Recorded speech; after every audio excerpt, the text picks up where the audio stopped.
अस्सलाम वालेकुम everyone, welcome to lecture number 4 of module number 1।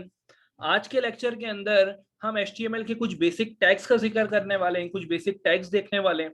Lecture number 3 के अंदर हमने HTML के 3 मेजर टैग्स देखे थे जो HTML बॉडी यानी कि वेब पेज की बॉडी क्रिएट करते हैं। पहले नंबर पे था हमारे पास HTML टैग, दूसरे नंबर पे था हमारे पास हेड टैग और तीसरे नंबर पे था हमारे पास बॉडी टैग। तो ये 3 मेजर टैग्स थे जो किसी भी HTML डॉक्यूमेंट में आपको लाजमी मिलेंगे। इसके अलावा भी कुछ बेसिक टैग्स हैं जो हम HTML बॉडी HTML डॉक्यूमेंट में यूज करते हैं, वेब पेज को यूज क्रिएट करते हुए यूज करते हैं। तो आज कुछ बेसिक टैग्स का जिक्र करेंगे उन 3 मेजर टैग्स के अलावा। इसके अलावा हम देखेंगे कि कमेंट्स क्या चीज होती है। कोई भी डेवलपर, कोई भी सॉफ्टवेयर इंजीनियर हो, जब वो कोडिंग कर रहा होता है तो उसको कमेंट्स की जरूरत पड़ती है और ये एक बहुत इंपॉर्टेंट चीज है आपकी प्रोग्रामिंग के अंदर। और प्रोग्रामिंग लैंग्वेजेस और नॉन प्रोग्रामिंग लैंग्वेजेस दोनों में कमेंट्स का कॉन्सेप्ट है। तो ये कमेंट का कॉन्सेप्ट भी देखेंगे कि ये क्या होते हैं और क्यों यूज होते हैं। तो आइए जी शुरू करते हैं विदाउट एनी डिले। उन 3 मेजर टैग्स के बाद यानी कि HTML टैग, हेड टैग और बॉडी टैग के बाद एक और टैग जिसका जिक्र हमने लेक्चर नंबर 3 के अंदर किया था वो था आपका टाइटल टैग। तो टाइटल टैग का काम हम पिछले लेक्चर में देख चुके थे। इस लेक्चर के अंदर इसको रिवाइज करेंगे कि आपके टाइटल टैग का काम यह है कि ये आपके वेब पेज को, HTML डॉक्यूमेंट को टाइटल देता है। ये टैग आपकी हेड बॉडी के अंदर मौजूद होता है और ये एक ओपनिंग और क्लोजिंग टैग है, यानी कि अगर ये ओपन होगा तो ये क्लोज भी होगा। आइए जी एग्जाम्पल के थ्रू देखते हैं कि इसका क्या मतलब है। नोटपैड प्लस प्लस अपना टेक्स्ट एडिटर में इधर ओपन करता हूं और इस फाइल को मैं कहीं सेव भी कर लेता हूं। इस फाइल को सेव कर लेते हैं डेस्कटॉप पे। नाम रख लेते हैं इसका फॉर एग्जांपल stack नाम रख लेते हैं, लेकिन इसकी जो एक्सटेंशन होगी वो होगी .html। तो ये हमारे पास डेस्कटॉप पे सेव हो गई है munstack.html और ये ब्राउजर का आइकन बना हुआ है। तो आइए जी बेसिक इसकी बॉडी क्रिएट करते हैं। HTML tag close. उसके बाद जो एक और टैग होगा वो होगा हेड टैग, हेड ओपन और हेड टैग क्लोज। इसके अलावा एक और जो टैग होगा वो होगा बॉडी टैग ओपन और बॉडी टैग आपका क्लोज। तो ये हमारे पास बेसिक HTML डॉक्यूमेंट की HTML की बॉडी क्रिएट हो गई है और उसको साथ साथ हम लोड भी कर लेते हैं। ये हमने लोड कर दिया। अच्छा, अभी जो नाम लिखा हुआ आ रहा है इधर आप देख सकते हैं, इस HTML डॉक्यूमेंट का जो, इस वेब पेज का जो नाम लिखा हुआ आ रहा है वो नाम लिखा हुआ आ रहा है जिस नाम से मैंने फाइल सेव की है।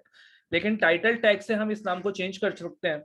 आइए जी अपना टाइटल टैग ऐड करते हैं। मैंने आपको बताया था टाइटल टैग हेड बॉडी के अंदर ऐड होगा। टाइटल ओपनिंग और क्लोजिंग टैग है, तो ओपन होगा तो ये क्लोज भी होगा। अच्छा, इसके अंदर हम इस फाइल को नाम दे देते हैं मोहसिन मुस्तफा। तो जब इस फाइल को सेव करेंगे, ब्राउजर को खोलेंगे और रीलोड करेंगे तो आप देखें इधर हमारा टाइटल क्रिएट हो चुका है। हम इस वेब पेज को टाइटल दे चुके हैं। तो ये वेब पेज, ये हेड टैग का काम, ये टाइटल टैग का काम होता है कि ये किसी भी HTML डॉक्यूमेंट को, किसी भी आपके वेब पेज को टाइटल देने का काम आता है। तो आप जो नाम इस टाइटल टैग के दरमियान लिखेंगे वो नाम आपका वेब पेज का बन जाएगा और ये टाइटल टैग हमेशा हेड बॉडी के अंदर आता है। तो आइए जी दोबारा चलते हैं। Title tag is used to give the title to your web page. The title tag is written in the head tag and it is an opening and closing tag. यहां तक बात क्लियर होती है। अच्छा, इसके बाद हमारे पास HTML के अंदर कुछ हेडिंग टैग्स होते हैं। हेडिंग टैग्स क्या होते हैं आइए जी आपको देखते हैं। हेडिंग टैग जब भी होगा वो आपकी बॉडी के अंदर लिखा जाएगा। हेडिंग टैग्स हमेशा आपकी बॉडी के अंदर लिखे जाएंगे और हमारे पास 6 हेडिंग टैग्स होते हैं। आइए इसको एग्जाम्पल के थ्रू ही समझते हैं। एक आपके पास टैग है H1। हेडिंग टैग एक ओपनिंग और क्लोजिंग टैग है, मतलब ये ओपन होगा तो क्लोज भी होगा। मैं इसके दरमियान लिखता हूं दिस इज हेडिंग 1। इस फाइल को मैं सेव करता हूं, ब्राउजर को ओपन करके रीलोड करता हूं तो आपके पास देखें ये हेडिंग जनरेट हो गई है। तो हेडिंग टैग का काम क्या होता है कि ये आपके वेब पेज के अंदर हेडिंग देने के काम आता है, आपकी वेबसाइट में हेडिंग देने के काम आता है। मैंने आपको बताया कि H1 पहला हेडिंग टैग है और इसी तरह के हमारे पास 6 हेडिंग टैग्स मौजूद हैं, 6 हेडिंग टैग्स होते हैं। आइए देख लेते हैं। H2 दूसरा हमारा हेडिंग टैग है, ओपन होगा तो ये क्लोज भी होगा, ओपनिंग एंड क्लोजिंग टैग है। और अंदर लिख देता हूं दिस इज हेडिंग 2। इसी तरह एक और हमारे पास होता है H3, ओपनिंग और क्लोजिंग टैग है। आपका जो हेडिंग टैग है वो ओपनिंग और क्लोजिंग टैग है। दिस इज हेडिंग 3 और मैं इसी को कॉपी कर लेता हूं।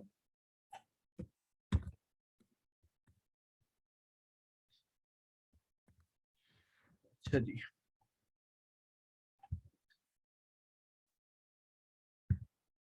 तो ये 3 है तो ये 4 हो जाएगा, यहाँ पे भी 4 हो जाएगा, दिस इज हेडिंग 4, और इसी तरह यहाँ पे 5 हो जाएगा, this is heading 5,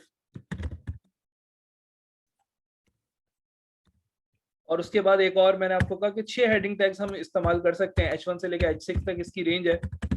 this is heading 6 और ये भी क्लोज होगा। तो 6 हेडिंग टैग्स हमारे पास टोटल होते हैं। इस फाइल को सेव किया मैंने और आइए ब्राउजर को रीलोड करके देखते हैं। तो आप देख सकते हैं कि दिस इज हेडिंग 1, ये H1 के अंदर लिखा हुआ हेडिंग है, ये H2 के अंदर लिखी हुई हेडिंग है, ये H3 के अंदर लिखी हुई हेडिंग है, ये H4 के अंदर, ये H5 के अंदर और ये H6 के अंदर। जैसे जैसे आप हेडिंग का साइज आपको चेंज करना हो, आप H1 से H6 की तरफ मूव करते जाएं और आपका हेडिंग साइज रिड्यूस होता जाएगा। H6 से H1 की तरफ मूव करेंगे, आपकी हेडिंग साइज इंक्रीज होता जाएगा। तो आपको जिस साइज की हेडिंग देनी है उसके अकॉर्डिंग आप हेडिंग टैग यूज कर सकते हैं। तो H1 से लेके H6 तक ये होते हैं हेडिंग टैग्स, और आपको जाहिर सी बात है जिस फॉन्ट साइज से हेडिंग देनी हो आप उसके अकॉर्डिंग आप अपना टैग यूज करेंगे, हेडिंग टैग। चाहे तो H1 यूज कर लें, चाहे तो H2 यूज कर लें, चाहे तो H3 यूज कर लें, चाहे तो H4। मैं अमूमन यूजली H3 में हेडिंग देता हूं। तो इन सबको मैंने रिमूव कर दिया, फाइल को सेव किया मैंने, ब्राउजर ओपन किया, रीलोड किया, दिस इज हेडिंग 3। मुझे उम्मीद है आपको कॉन्सेप्ट क्लियर हुआ होगा। आइए जी जरा इसके नोट्स पढ़ के देखते हैं। The heading tag is an opening and closing tag. ये आपका जो हेडिंग टैग होता है ये ओपनिंग और क्लोजिंग टैग होता है, मतलब ये ओपन होगा तो क्लोज भी होगा। There are 6 heading tags from H1 to H6। हमारे पास 6 heading tags होते हैं, जिस तरह हमने एग्जांपल में देखा H1 से लेकर H6 तक। The heading tag is written inside the body tag। heading tag जब भी होगा वो हमेशा body tag के अंदर लिखा जाएगा। तो ये कॉन्सेप्ट था हमारा heading tag का। अच्छा जी, अब अगला जो टैग है हमारा वो है BR टैग। आइए जी BR टैग को देखते हैं कि ये क्या होता है। होता कुछ यूं है कि फॉर एग्जाम्पल मैं आपको लिखता हूं दिस इज सेंटेंस 1, और मैं इधर गैप देके लिखता हूं दिस इज सेंटेंस 2। ये दो सेंटेंसेस मैंने आपके सामने लिखे हैं। अब आप देख सकते हैं कि टेक्स्ट एडिटर के अंदर पहला सेंटेंस मैंने ऊपर वाली लाइन में लिखा है, दूसरा सेंटेंस मैंने दूसरी लाइन में लिखा है। लेकिन इस फाइल को सेव करके ब्राउजर को एग्जीक्यूट करके देखते हैं, आप देखिएगा कि ये दोनों सेंटेंस एक के बाद एक आपके सामने डिस्प्ले हो रहे हैं। हालांकि अगर टेक्स्ट एडिटर में देखें तो एक टेक्स्ट मैंने ऊपर लाइन में लिखा है, दूसरा टेक्स्ट मैंने नीचे वाली लाइन में लिखा है। तो यहां से हमें बात ये समझ आती है कि आपका टेक्स्ट एडिटर ये स्पेसेस को या लाइंस को कभी भी काउंट नहीं करता। अगर आपने इन दोनों सेंटेंसेस को अलग अलग लाइन में डिस्प्ले करवाना है तो आपने इन दोनों के दरमियान कुछ ना कुछ टैग यूज करना होगा, क्योंकि अगर आप ऐसे स्पेसिंग करेंगे तो आपका ब्राउजर इसको कंसीडर नहीं करने वाला। आप देखें यहां पे मैंने किस तरह लिखा है और ब्राउजर आपको किस तरह डिस्प्ले करके दे रहा है। This is sentence 1, this is sentence 2, इन दोनों को कंबाइन करके डिस्प्ले करवा रहा है। आपका ब्राउजर इस लाइन की स्पेस को कंसीडर नहीं कर रहा। आप और स्पेस देके देख लें, इधर आए, रीलोड करें, आप देखें ये इसी तरह एग्जीक्यूट करेगा। मतलब हमारा जो टेक्स्ट एडिटर है जब वो ब्राउजर पे रन होता है हमारा कोड, तो ब्राउजर इस स्पेस को निग्लेक्ट कर देता है, वो उसको कंसीडर नहीं करता। तो अब इसका हल क्या है, इन दोनों सेंटेंसेस को मैं अलग अलग लाइंस में डिस्प्ले करवाना चाहता हूं तो इधर मैं यूज करूंगा BR टैग। इधर मैं यूज करूंगा BR टैग। अब आप इसको सेव करें फाइल को और ब्राउजर के अंदर रन करके देखें, तो अब आप देखें कि आपकी दोनों लाइंस अलग अलग लाइंस में डिस्प्ले हो रहे हैं, दोनों सेंटेंसेस अलग अलग लाइंस में डिस्प्ले हो रहे हैं। ये आपका सेंटेंस 1 है, ये आपका सेंटेंस 2 है। तो जब भी दो लाइंस को, दो सेंटेंसेस को, दो टेक्स्ट को आपने अलग अलग लाइन में डिस्प्ले करवाना होता है तो आप BR टैग का इस्तेमाल करते हैं। अच्छा, इधर एक यूनिक चीज जो आप देख सकते हैं वो ये है कि BR टैग ओपन तो हो रहा है लेकिन ये क्लोज नहीं हो रहा।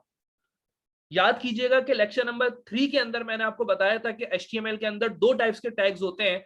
एक तो ओपनिंग एंड क्लोजिंग टाइप का टैग होता है और एक सेल्फ क्लोजिंग टैग होता है, मतलब वो सिर्फ एक दफा यूज होता है, उसमें ओपनिंग और क्लोजिंग का कोई चक्कर नहीं मौजूद नहीं होता। तो अगर आप यहाँ पे देखें तो BR टैग में ओपनिंग और क्लोजिंग का कोई सीन नहीं है। यहाँ पे BR टैग ओपन हो गया और यही आप समझ लें कि इसका क्लोजिंग टैग है, ये सिर्फ एक दफा यूज होता है। इस टैग को आप सेल्फ क्लोजिंग टैग भी कह सकते हैं या आप इन टैग्स को ब्लैंक टैग्स भी कहते हैं। तो बी आर टैग आपका एक सेल्फ क्लोजिंग टैग है, सिर्फ एक दफा लिखा जाता है, इसमें ओपनिंग और क्लोजिंग का कोई केस नहीं है, और ये टैग आपका ब्लैंक टैग भी कहलाता है। तो फॉर एग्जाम्पल अगर यहाँ पे मुझे एक और सेंटेंस लिखना है, दिस इज सेंटेंस 3, मैं इस फाइल को सेव करता हूं, ब्राउजर के अंदर जाके रन करता हूं, तो आप देखेंगे ये सेंटेंस इसी के सामने डिस्प्ले हो रहा है। आपने इसको सेपरेट करना है, तो यहाँ पे भी आपको बी आर टैग का इस्तेमाल करना होगा। सेव किया मैंने, ब्राउजर पे आया, रन किया, तो अब आप देखें कि ये तीनों सेंटेंसेस अलग अलग लाइन में डिस्प्ले हो गए। तो जब भी आपको टेक्स्ट को, किसी भी टेक्स्ट को लाइन चेंज करके डिस्प्ले करवाना है, सेपरेट लाइन में डिस्प्ले करवाना है, तो आप बी आर टैग का इस्तेमाल करेंगे। बी आर टैग आपका सेल्फ क्लोजिंग टैग है, it is also known as blank tag. तो इस लेक्चर के अंदर, इस लेक्चर के पार्ट ए के अंदर हमने 3 टैग्स डिस्कस किए। पहले नंबर पे टाइटल टैग, दूसरे नंबर पे हेडिंग टैग, तीसरे नंबर पे हमारे पास है बी आर टैग। मिलते हैं लेक्चर नंबर 4 के पार्ट बी के अंदर, जिसके अंदर हम फर्दर डिफरेंट टैग्स को डिस्कस करेंगे। Thank you.